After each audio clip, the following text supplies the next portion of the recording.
আজকে আমি বানাবো মাত্র দুটো কাঁচা আলু দিয়ে গরম গরম মুচমুচে মজাদার নাস্তা। এই নাস্তা খেতে এতটাই মজার হয় যে একটা খাবে সে বারবার খেতেই থাকবে। যদি ঝটপট মুখরোচক কিছু খেতে ইচ্ছা করে তাহলে বানিয়ে ফেলতে পারো এই রেসিপিটি। আশা করছি তোমাদের ভীষণ ভীষণ ভালো লাগবে। তাহলে চলো বন্ধুরা, আজকের মজাদার রেসিপি শুরু করা যাক। তো বন্ধুরা, সবার প্রথমে আমি নিয়েছি 3টে কাঁচা আলু। তোমরা 3টের পরিবর্তে একটা বা দুটো দিয়েও তৈরি করতে পারবে। এখন আলুগুলোকে কেটে নিতে হবে। প্রথমে আমরা আলুটাকে দুভাগে ভাগ করে নিয়ে তারপরে পাতলা পাতলা পিস করে কেটে নেব। ঠিক যেভাবে তোমরা দেখতে পাচ্ছ এইভাবে কেটে নিতে হবে। এখন একটা বাটিতে জল নিয়ে সেই জলের মধ্যে আলুর টুকরোগুলো ডুবিয়ে দেব। বন্ধুরা, আগে থেকে একটা গামলার মধ্যে আমি জল গরম হতে দিয়েছিলাম। এখন এই গরম জলের মধ্যে আমরা আলুর টুকরোগুলো দিয়ে দেব। এখন এই আলুগুলোকে আমাদের সিদ্ধ করে নিতে হবে 90%। আলুগুলো সিদ্ধ হতে হতে আমরা এখানে একটা পেঁয়াজ কেটে নেব। আর পেঁয়াজটাকে একেবারে কুচি কুচি করে কেটে নিতে হবে। বন্ধুরা, আজকের নাস্তা রেসিপিটা ভীষণই মজাদার হতে চলেছে। অবশ্যই ভিডিওটাকে শেষ পর্যন্ত দেখে তারপরেই যাবে। তো দেখো, পেঁয়াজগুলোকে এইভাবে কুচি কুচি করে কেটে নিয়েছি আমি। এবার 3টি কাঁচা লঙ্কা নিয়েছি। এই লঙ্কাগুলোকেও একদম পাতলা পাতলা করে কেটে নিতে হবে। আর ঝালটা তোমাদের পরিমাণ বুঝেই দেবে, কম বেশি করে দিতে পারো। এখন নিয়েছি একটা ক্যাপসিকাম। তো ক্যাপসিকামটাকেও আমি একেবারে ছোট ছোট টুকরো করে কেটে নেব। এরই মধ্যে আমাদের আলুগুলো সিদ্ধ করে নেওয়া হয়ে গেছে। এখন জল থেকে তুলে নিতে হবে। আর আলুগুলোকে কিন্তু একেবারে নেতিয়ে যাওয়ার মতো সিদ্ধ করবে না। আমি যেটা বলেছি 90% সিদ্ধ করে নেবে। যদি বেশি পরিমাণে সিদ্ধ হয়ে যায় তাহলে কিন্তু আমাদের রেসিপিটা তৈরি করতে একটু সমস্যায় পড়তে হবে। এখন দেখো বন্ধুরা, আমি এরকম একটা গ্রেটার নিয়েছি।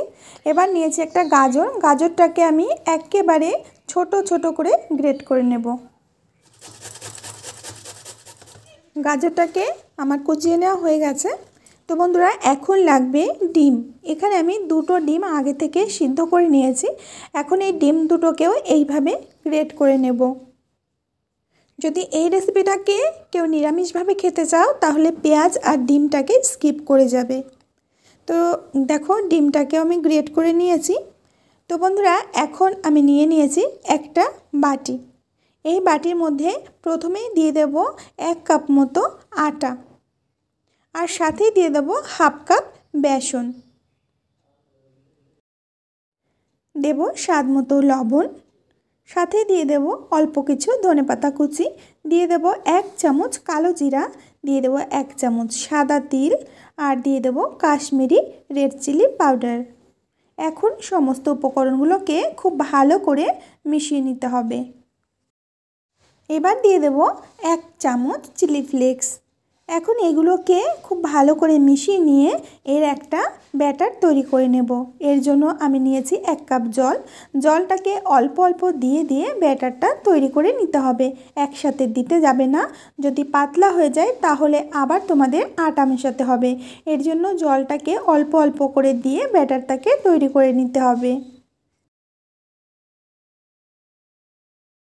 বন্ধুরা, আমরা ব্যাটারটা তৈরি করে নিয়েছি। একেবারে খুব পাতলাও না আর গাঢ়ও না, এরকম একটা ব্যাটার তৈরি করতে হবে। আর খেয়াল রাখবে ব্যাটারের মধ্যে যেন কোনো দলাভাব না থেকে যায়। এখন এই ব্যাটারটাকে আমরা সরিয়ে রাখবো। এবার নিয়েছি সিদ্ধ করে রাখা আলু। আলুটাকে আমরা ম্যাশ করে নেব।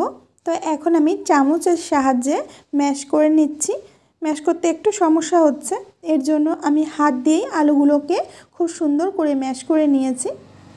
আশা করছি নেক্সট রেসিপিতে আমি একটা ম্যাশার কিনতে পারবো, হাত দিয়ে আর ম্যাশ করতে হবে না।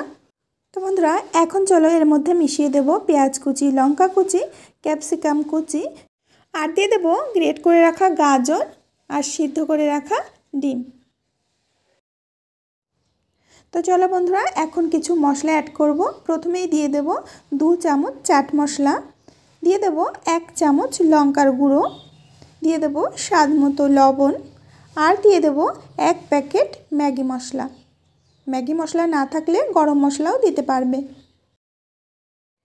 এবার এর মধ্যে দিয়ে দেবো 4 থেকে 5 চামচ কর্নফ্লোর। কর্নফ্লোর যদি না থাকে তাহলে চালের গুঁড়ো দিতে পারো।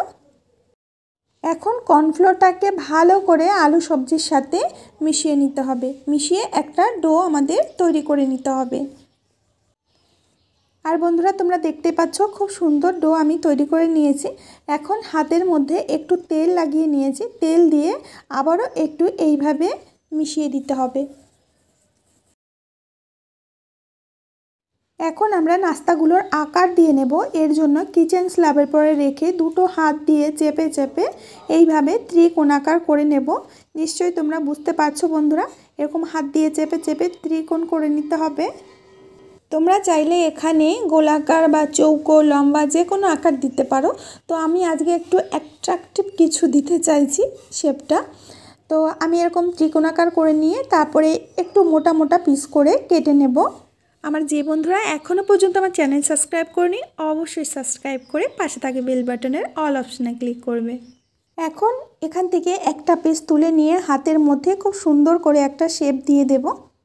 এইভাবে চেপে চেপে খুব সুন্দর করে ত্রিভুজের মতো একটা আকার দিয়ে দিতে হবে।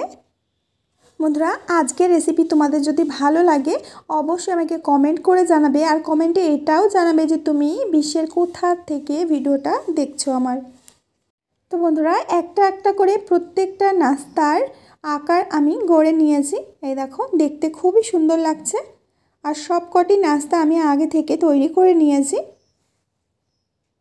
এখন আমরা যে ব্যাটারটা তৈরি করে রেখেছি সেটা একটু আবারও এভাবে গুলে নেব। ব্যাটারটা একেবারেই পারফেক্ট, এর থেকে পাতলা বা এর থেকে ঘন করা যাবে না। এখন একটা একটা করে আমরা এর মধ্যে ডুবিয়ে দেব। এপিট ওপিট করে খুব ভালো করে গোলাটা লাগিয়ে নেব। এদিকে আগে থেকে আমি তেল গরম হতে দিয়েছিলাম। এই গরম তেলের মধ্যে একটা একটা করে নাস্তা আমরা দিয়ে দেব। তেলটাকে এই সময় অতিরিক্ত গরম করতে যাবে না, মিডিয়াম গরম তেলের মধ্যেই কিন্তু নাস্তাগুলো দিয়ে দিতে হবে। আর যখন দেখবে নিচের পাশটা একটু হয়ে এসছে এইভাবে কাঁটা চামচ দিয়ে উল্টে দিতে হবে। আর বন্ধুরা এই নাস্তাগুলো তৈরি হতে খুব বেশি একটা সময় লাগে না, 4 থেকে 5 মিনিটের মধ্যেই কিন্তু এটা রেডি হয়ে যাবে। সিঙ্গারা বলো কচুরি বলো এই নাস্তার কাছে কিন্তু সব নাস্তাই হার মানাবে। নাস্তাগুলো কিন্তু ধীরে ধীরে ফুলে যাচ্ছে আর কালারটাও খুব সুন্দর হচ্ছে। বন্ধুরা নাস্তাগুলোকে এইভাবে উল্টে পাল্টে মুচমুচে করে ভেজে নিতে হবে। আর আমি খুব মুচমুচে করেই নাস্তাগুলোকে ভেজে নিয়েছি। এখন তেল থেকে নামিয়ে নেব। আর এগুলো দেখতে কতটা অ্যাট্রাকটিভ লাগছে তোমরা দেখলেই বুঝতে পারছো যে যে দেখবে সেই কিন্তু দেখে খেতে চাইবে। একটা নতুনত্ব ডিজাইন নতুন কিছু যখন চোখের সামনে দেখা যায় সেটা কিন্তু দেখেই খেতে ইচ্ছা করে। তো একটা একটা নাস্তা আমি তেল থেকে তুলে নিয়েছি। এই দেখো কথায় আছে যে অতীব সুন্দর, আজকের নাস্তাটা ঠিক তেমনই হয়েছে। দেখতে কিন্তু খুবই সুন্দর হয়েছে। এই দেখো দেখতে যেমন সুন্দর খেতে তেমন মজার। বাইরেটা একদমই মুচমুচে, ভেতরটা একেবারেই সফট। তো বন্ধুরা আজকের মজাদার রেসিপি আশা করছি তোমাদের ভীষণ ভালো লেগেছে। ভালো লাগলে অবশ্যই আমাকে কমেন্ট করে জানাবে। আজ এখানেই বিদায় নেব, আবার আসবো নতুন রেসিপি নিয়ে। ততক্ষণের জন্য সবাই ভালো থেকো, সুস্থ থেকো আর সকলকে সুস্থ রেখো।